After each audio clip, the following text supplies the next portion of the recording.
जी viewers, welcome back. Break के बाद हम आपके साथ दोबारा मिल रहे हैं। मुमकिन है हमारे कुछ व्यूअर्स इस स्टेज के ऊपर हमें ज्वाइन कर रहे हो। उनकी इत्तला के लिए मैं बता दूं कि आज हम अपने इस प्रोग्राम में कोहिनूर टीवी के प्रोग्राम डॉक्टर ऑनलाइन में एक बहुत अहम और इंतहाई कॉमन बीमारी डिस्कस कर रहे हैं, जो कि है एनीमिया यानी खून की कमी। बिलीव कीजिए ये चीज इतनी कॉमन है कि आप उसका अंदाजा नहीं कर सकते। आम औरत, आम बच्चा, आम आदमी इसका शिकार होते हैं, खासतौर पर बच्चे और खातीन। उन्हें अंदाजा भी नहीं होता कि वो एक इस किस्म की बीमारी का शिकार है।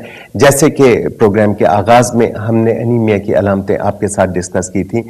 सर के बालों से ले, बालों का रंग अच्छा नहीं है, बाल टूटते हैं, आंखों की पिलाहट है, चेहरा स्किन वो हेल्दी नहीं है, जबान हेल्दी नहीं है, नाखून जो है वो खुद ब खुद से टूट है।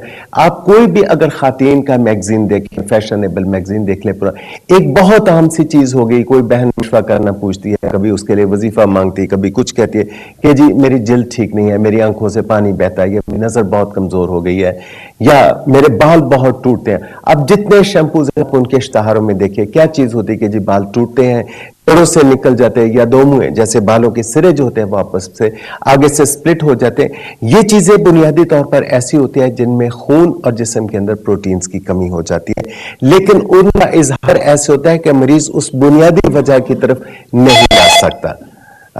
डॉक्टर साहब एक कॉल लेने जरा।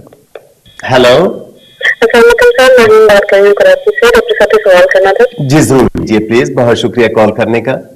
जी सर, डॉक्टर साहब से मेरा सवाल है कि मैं प्योर वेजिटेरियन हूँ, गोश्त वगैरह मैं नहीं खाती। जी जी। तो सर इसके लिए मुझे पूछना था कि गोश्त के अलावा कौन सी ऐसी चीजें हैं जिनसे आयरन जो है पूरी हो सकती है। बहुत शुक्रिया। पहली बात तो यार हम ये चाहेंगे कि थोड़ा सा आप अपनी डाइट के अंदर जो है वो मीट का इजाफा जरूर कर लें। कुछ लोग होते हैं जो बोटी नहीं खा सकते, यानी उनकी जबान जो होती है वो उस टेस्ट को एक्सेप्ट नहीं कर सकती। ऐसी सूरत में उसका सूप या इवन सब्जी के अंदर गोश्त का डाला जाना, आप देखिए बहुत सारे लोग हैं जो बोटी प्लेट में से साइड पे कर देते हैं, लेकिन वो सब्जी या उसका शोरबा जो होता है, ब्रॉथ होती है, उसमें ले सकते हैं। दालें, मतलब एक बहुत आम सा सवाल होता है कि वो लोग जो कि सारी उम्र वेजिटेरियन रहते हैं, आप बिलीव कीजिए कि दालें और अक्सर ड्राई फ्रूट्स जो हैं उनके अंदर आयरन काफी ज्यादा मिकदार में होता है जिसकी हमें जरूरत पड़ती। डॉक्टर साहब आपके इल्म में होगा कि इस वक्त दुनिया में तकरीबन 400 मिलियन, जो कि बहुत बड़ी तादाद है, एनीमिया का शिकार है। हमारे माहौल में, हमारे मुआशरे में जब मुआशरा गुर्बत की तरफ जाता है, लोग पॉवर्टी की लाइन से नीचे रहते हैं, तो डेफिनेटली फिर बीमारियों का में इजाफा हो जाता है, उनकी तादाद में इजाफा हो जाता है। आप एनीमिया औरतों के अंदर क्या देखते हैं? आप अपनी प्रैक्टिस में भी देखा है, एज ए स्पेशलिस्ट भी देखा है, आप इस बारे में क्या कहना चाहेंगे? मेरे ख्याल है आपके सवाल का जवाब मैं देता हूं, लेकिन वो चूंकि मोहतरमा ने जो पूछा है उसका भी सारा जवाब पहले दे देते हैं। बड़ा आसान सा है कि जैसे मैंने पहले अर्ज किया था कि इसकी जो सोर्सेज हैं, जिन गजाओं में ये मौजूद है, उसमें आप ड्राई फ्रूट में ये काफी मिकदार में मौजूद होता है। फिर उसके बाद आयरन फोर्टिफाइड मिल्क मिलता है, वो अगर बड़ी है तो बहरहाल उस मिल्क को इस्तेमाल कर सकती हैं, ये फ्रीली अवेलेबल है आयरन फोर्टिफाइड मिल्क जो है। फिर इसके अलावा ये पीस, जैसे आपने अभी दालें का जिक्र किया, उसमें भी इसकी मिकदार मौजूद है। और ये मटर हो वगैरह इस तरह की जो सब्जियां हैं उनमें भी ये मौजूद है। तो इनमें बहुत ज्यादा आयरन होता है, सल्फर भी होता है, सल्फर भी होता है, काटते ही जाता है, वो काला हो जाता है। तो सेब जो है उसको ले सकते हैं। ये आपने बड़ी खूबसूरत बात की कि जो काला हो जाए काटने से, नाशपाती हैं उनको चीजों को काट काट के रखते जाए जो काली होती है वो फल जो है इसमें। इसी तरह फिर ये वाले जो फ्रूट्स हैं, साइट्रस फ्रूट खासतौर पे, दे आर वेरी इंपॉर्टेंट, चूंकि वो विटामिन B12 की उसके एब्जॉर्प्शन में बड़ी मदद करते हैं, आयरन की एब्जॉर्प्शन में बड़ी मदद करते हैं, और आयरन की एब्जॉर्प्शन में वो मदद करते हैं। तो ये इस पे अमल पैरा होके तो उसको कर सकते हैं। अब आपका हम ख्वातीन के अंदर डॉक्टर साहब की जो रेशियो ये काफी ज्यादा है, बच्चियों में भी, और खास तौर पे जो child bearing ages and pregnant women, तो चीजें होती हैं जिनमें इसकी मिकदार आयरन की बढ़ जाती है। कोई ऐसा अमल जिसमें डिवीजन ऑफ सेल्स हो, जैसे बच्चों का नशोनुमा, और इससे बच्चों ख्वातीन में हम खासतौर पे इससे ये डिस्कस कर रहे हैं कि जिसमें डिवीजन ऑफ सेल्स होगी उसमें इसकी डिमांड बढ़ जाएगी। बच्चे ग्रोथ कर रहे होते हैं, डिवीजन ऑफ सेल्स हो रही होती है, नॉर्मल डिवीजन ऑफ सेल्स की बात कर रहा हूं, तो उसमें उनको डिमांड ज्यादा हो जाती है। सिमिलरली ख्वातीन में जब मेंस्ट्रुअल लॉस में बहुत ज्यादा ब्लड लॉस होता है, اس لیے ان کو انیمیا ڈیولپ ہو جاتا ہے, ان کو اس کی بہت زیادہ ضرورت ہوتی ہے. پھر پریگننسی میں again there is decline of cells, تو اس میں اس کی ضرورت بہت زیادہ بڑھ جاتی ہے. تو یہ وجہ ہے کہ ان میں خاص طور پہ یہ اس کو خصوصی اہمیت وہ دینے کی ضرورت ہے. مقصد آپ نے پہلے بھی ایک بہت ہی لطیف سا اشارہ دیا تھا کہ اگر بچوں کے درمیان مناسب وقفہ ہو تو نہ صرف یہ کہ ماں صحت مند رہتی ہے, بچے کو بھی اتنا غذا دودھ کی صورت میں 2 سال تک مل جاتی ہے, اس کے اندر بھی آئرن ڈیفیشنسی, فولاد کی کمی واقعہ نہیں ہوتی ہے. اسی طرح آپ نے عورتوں کے لیے کہ جب وہ حمل کے عمل سے دوبارہ نہیں گزرے گی, اس کے جسم کو دوبارہ سے مضبوط ہونے میں, اپنے ڈیپلیٹر ریزروز کو اکٹھا کرنے میں مدد جو ہوتی ہے وہ مل جاتی. ہمارے سوشل ماحول کے اندر آپ دیکھتے ہیں کہ ان چیزوں کی اہمیت نہیں ہے, کہیں بھی کوئی سوچ کر بچوں کی پیدائش کا سلسلہ نہیں شروع ہوتا ہے, بس ایک قدرتی عمل ہے, اس کو یہی سمجھتے ہیں کہ یہ جاری رہنا. میرا خیال ہے ڈاکٹر صاحب, سوری میں آپ کی کلامی معاف چاہتا ہوں, اگر ہم اس میں ہم اسے عام طور پہ یہ کہتے ہیں, یہ میں اس لیے کہہ رہا ہوں کہ ہماری جو پولیٹیکل فورسز ہیں, پھر خاص طور پہ ہمارے علماء ہیں, اس کو اگر میں نے کہا نا جی کہ آپ نے خاندانی منصوبہ بندی کرنی, وہ سارے اٹھ کے کھڑے ہو جائیں گے.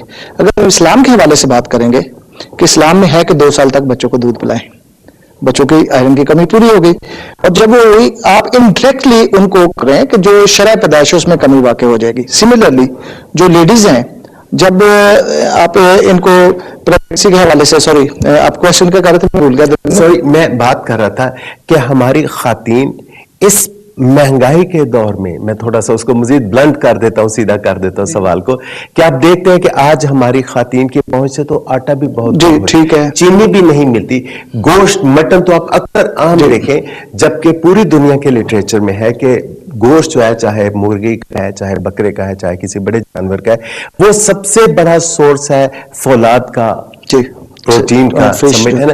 جب وہ گوشت نہیں ملتا, ایک عام آدمی آپ تصور بھی نہیں کر سکتا کہ 500 روپے کے لیے گوشت کھانے کا. ہم اس کو سیاسی انداز میں ڈسکس نہیں کر رہے, ہم لوگوں کو یہ بتانا چاہتے ہیں کہ جب یہ آپ کی صحت اور زندگی کے لیے اتنا ضروری ہے کہ آپ کو ملنا چاہیے. حکومت کو اقدامات اٹھانے چاہیے.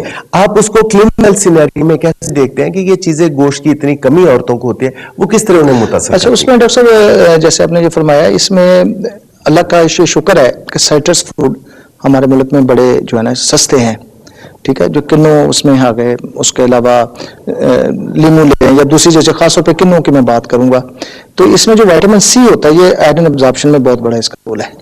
تو میرا خیال ہے کہ اگر اس کو غذا میں خواتین شامل کریں تو اس کو کافی اس کی ہیلپ ہو سکتی ہے. اور دوسرا اس کے ساتھ ایک چیز جو اچھا چالو ہے کہ آئرن ٹیبلٹس, چونکہ یہ اس کی ضرورت اتنی زیادہ بڑھ جاتی ہے کہ وہ پھر غذا سے پورا نہیں ہو سکتا. جو اچھا پہلو اس کا ہے کہ یہ جو آئرن کی جتنی بھی ہیں وہ انتہائی سستی ہیں دوائیاں, بلکہ کچھ اتنی سستی ہیں, آپ میری بات کو شاید مذاق سمجھیں کہ فارماسیوٹیکل والے اس کو اس لیے نہیں بنایا کہ وہ اتنی سستی ہے کہ اس کو بنا کے بیچنے کا فائدہ کوئی نہیں. لیکن اگر آپ کہیں گے آپ میں تو اس کے خلاف ہوں, میں یہ نہیں میں اس کو ایڈوکیٹ نہیں کر رہا, لیکن میں ایک جنرل بتا رہا ہوں کہ دے آر سو اکنامیکل. تو اصل میں بدقسمتی یہ ہے کہ کچھ فارماسیوٹیکل والوں نے جس اس کو ایکسپلائر کرنے کے لیے اس کی موڈیفائڈ فارمز لا کے اس کو کافی ایکسپینسو لانچ کیا. اس کی ضرورت نہیں ہے. جو سستی آئرن ٹیبلٹ 2 روپے کی, 1 روپے کی, 3 روپے کی پر ڈے کی بات کر رہا ہوں, تو وچ از جسٹ نیگلیجیبل, اس کو وہ لے کے اپنے آئرن ڈیفیشنسی کو پورا کر سکتی ہیں.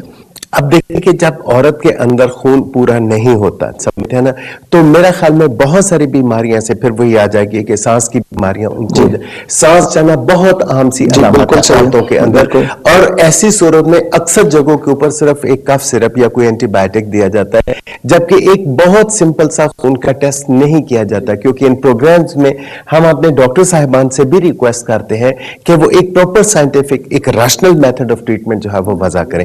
تو وہاں خون کا معائنہ اگر کیا جائے تو میرا خیال میں انیمیا اور اس کی وہ ساری اقسام جو کہ آپ نے پہلے بتائے, وہ ایک سادہ سلائیڈ کے اوپر پتہ چل جاتی ہے. بات اب آ جاتی ہے کہ ان کے ٹریٹمنٹ کی طرف ہم چلتے ہیں. آپ نے ایک تو بتایا کہ جو فولاد کی گولی بہت سستی ہے, لیکن اس کے علاوہ خوراک میں کیا چیزیں سٹرس کے علاوہ مطلب ہے جو کہ ان کو مدد دیتی؟ میں ڈاکٹر صاحب جیسے پھر سٹریس کیا تھا, چونکہ luckily Muslims they are non vegetarian, تو ہمیں خاص طور پہ بیف ہمارا مہنگا ضرور ہے لیکن اتنا مہنگا نہیں ہے, چونکہ جو ڈیلی ریکوائرمنٹ ہے اس کی گرامز میں ہے, تو وہ مطلب ایک بوٹیاں لے کے بھی ضرورت ہو جاتی ہے, ضرورت ہوتی ہے وہ پوری ہو. تو اس لیے میں سٹریس, چونکہ ریڈ میٹ میں یہ بہت زیادہ ہوتا ہے, बनिस्बत फिश के या चिकन के, तो रेड मीट अगर जो बीफ है, जैसे दूसरे लफ्जों में अभी ये कहें, वो लें जरूरी है, मेरा ख्याल लेना चाहिए।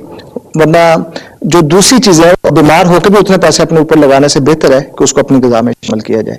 फिर अंडे में इसकी एक खासी जो है वो अवेलेबल होती है। फिर ड्राइड फ्रूट्स, जैसे मैंने अर्ज किया, उस सर्दियों का मौसम है, हर जगह मूंगफली अगर आप ले सकते हैं, चलो बादाम नहीं ले सकते, पिस्ता नहीं ले सकते, तो जो मूंगफली सस्ता तरीन है, काफी इकोनॉमिकल है, वो आप ले सकते हैं। फिर ये जैसे हमने बात की थी अभी ऑरेंज वगैरह की, वो आप लें। फिर इसके अलावा ये मटर आ गए, सब इनमें ये पीस वगैरह, ये इनमें भी खासी मिकदार में जो है ना आयरन है। बहुत शुक्रिया डॉक्टर साहब। व्यूअर्स, डॉक्टर साहब तकरीबन उन तमाम चीजों को गिनवा रहे थे जो आपके जिस्म के अंदर फौलाद को पूरा करने में मदद देती हैं, प्रोटीन को पूरा करने में मदद देती हैं। अब वक्त हुआ एक छोटे से ब्रेक का, लेकिन ब्रेक पर जाने से पहले मैं एक छोटी सी चीज आपको बताता चलूं। डॉक्टर साहब ने फरमाया था कि हमारे यहाँ सिट्रस यानी माल्टे जैसे फ्रूट जो है वो बहुत कॉमन है, अल्हम्दुलिल्लाह हमें खाने को भी मिलता है। गलती लोग ये करते हैं कि जब खाने पे आते हो तो एक ही दर्जन खाएंगे, फिर पूरा हफ्ता नहीं खाएंगे। जितने भी ये वाइटामिन्स हैं जो कि फ्रेश सब्जियों से या फलों से आते हैं, ये हमारे जिस्म के अंदर स्टे नहीं करते, हमारे जिस्म के अंदर स्टोर नहीं होते। आप जितने मर्जी माल्टे खा ले, वो 24-48 घंटे में आपके जिस्म से खाए। सो एक अच्छी आदत डेवलप करने की जरूरत है, और वो क्या है कि एकदम दर्जन माल्टे खाने की जरूरत नहीं। आप सुबह शाम अगर एक भी खाए तो वो आपकी रिक्वायरमेंट को पूरा करते हैं। फिलहाल वक्त हुआ एक ब्रेक का। बहुत सारी अहम चीजें हैं सर्जरी में, इन चीजों की क्या कॉम्प्लिकेशन होती हैं, इसके बाद हम आपके साथ वो डिस्कस करेंगे। चुनाचे हमारे साथ रहिएगा। हम छोटे से वक्फे के बाद आपके साथ दोबारा मिलते हैं।